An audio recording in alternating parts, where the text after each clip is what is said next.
Bonjour à toutes et à tous, je suis le docteur David Akmoun et je vous reçois aujourd'hui dans mon cabinet dentaire à Antibes. Nous allons vous présenter un cas de restauration esthétique d'un sourire, fermeture de diastème maxillaire à l'aide d'une stratification résine composite. Le tout guidé par des clés en silicone préalablement réalisées par mon céramiste Fabio Levrato que j'associe à cette présentation. Donc le patient âgé de 40 ans se présente au cabinet à la recherche d'une solution pour améliorer l'esthétique de son sourire, car il trouve ses dents trop espacées. En effet, à l'examen endobuccal, on note des diastèmes importants entre les incisives centrales et latérales. On a choisi d'entreprendre la fermeture des diastèmes par une technique semi-directe de stratification de résine composite.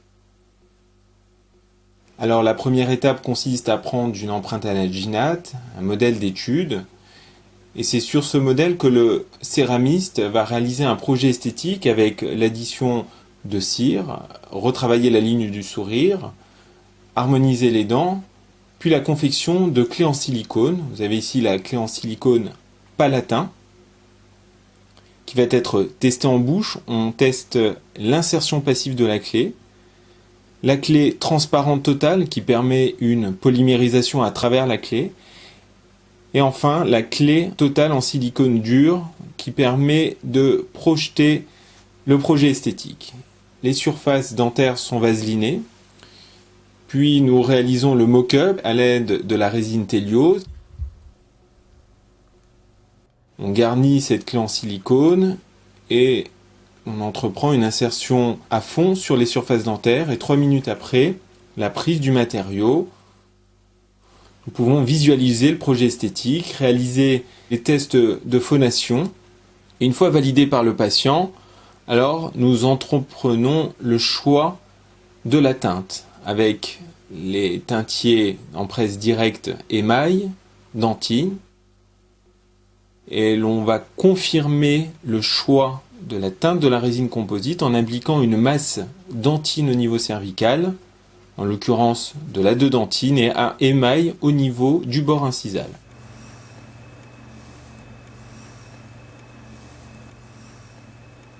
Alors dans un premier temps, les surfaces dentaires sont nettoyées à l'aide d'un mélange pierre-ponce chlorhexidine, puis nous marquons légèrement les surfaces dentaires avec un crayon de papier, permettant la suppression de l'émail aprismatique pour obtenir un meilleur collage lamellaire.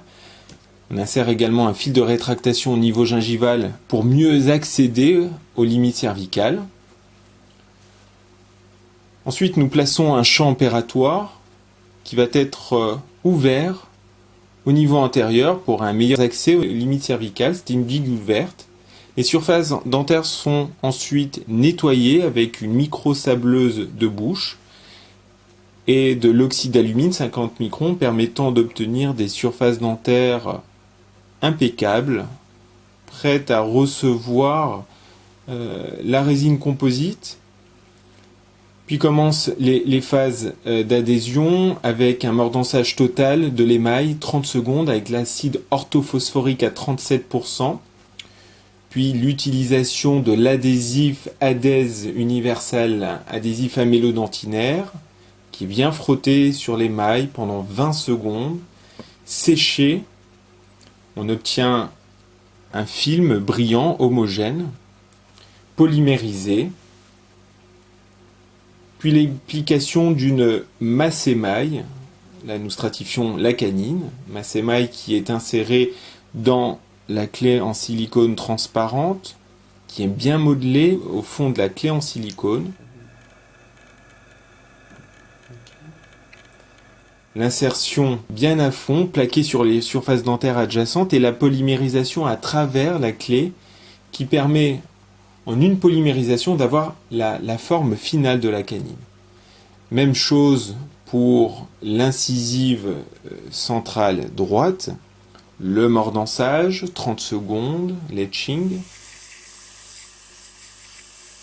L'aspect caractéristique blanc crayeux de cet émail mordancé, l'application de l'adhésif, on frotte bien toutes les surfaces dentaires qui vont recevoir la résine composite. On souffle pour éliminer les solvants. Polymérisation en vestibulaire, en palatin. Puis dans un premier temps, la réalisation de la face palatine avec seulement une masse émail qui va être apposée sur la clé en silicone. Il est important d'avoir une bonne liaison entre la résine composite et la surface dentaire. Polymérisation flash.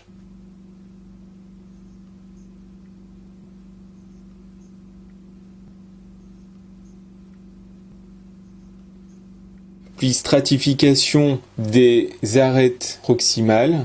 Donc là, pour éviter l'aspect un peu translucide, grisâtre de la masse émail, on utilisera de la dentine qui va venir en mourant sur la face vestibulaire.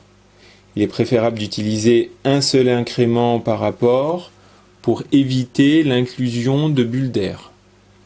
Même chose au niveau de l'arête distale, cette masse dentine qui est un peu moins lumineuse, un peu moins transparente. Toujours une polymérisation de chaque apport. Donc là, nous avons le bord incisal, les arêtes palatines, et nous terminons en une seule prise la totalité de la face vestibulaire avec une masse émail sur cette incisive centrale droite.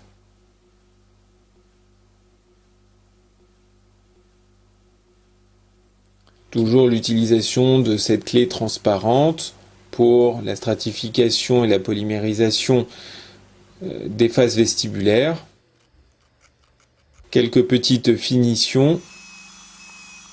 Ici, vous avez l'utilisation de matrices métalliques qui sont bloquées, insérées dans la clé en palatin, qui permet d'éviter le collage avec les dents adjacentes. On peut également utiliser un composite flow transopale pour donner un petit peu de transparence. Elle a l'avantage de pouvoir réaliser des petites retouches faciles, ce composite flow, un peu plus malléable pour les petits apports. La face vestibulaire de cette incisive latérale est également terminée avec la clé transparente. Go. Petite retouche, toujours avec le composite flow, on va donner un petit peu plus de profondeur. Et enfin une polymérisation finale avec du gel de glycérine pour éviter la couche inhibitrice d'oxygène.